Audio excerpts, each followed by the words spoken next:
ভালোবাসায় কখনো ভুল ছিল না, ভুল ছিল মানুষটা।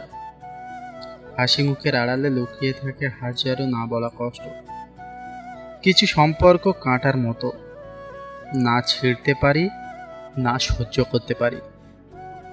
তুমি তো আমার ছিলে না, তবুও প্রতিটা দুঃখ তোমাকেই খুঁজেছিল। নীরবতা অনেক কিছু বলে দেয়, শুধু বোঝার মানুষটা থাকতে হয়।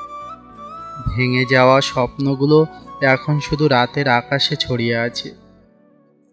যে কষ্টটা কাউকে বলা যায় না, সেটাই সবচেয়ে বেশি কষ্ট দেয়। আজকাল আর কাঁদি না, অভ্যাস হয়ে গেছে কষ্ট লুকিয়ে রাখতে। সবাই বলে সময় সব ঠিক করে দেয়, কিন্তু আমার সময় তো থেমে আছে তোমার কাছে। চুপচাপ থাকা মানে ভুলে গেছি না, বুঝে গেছি।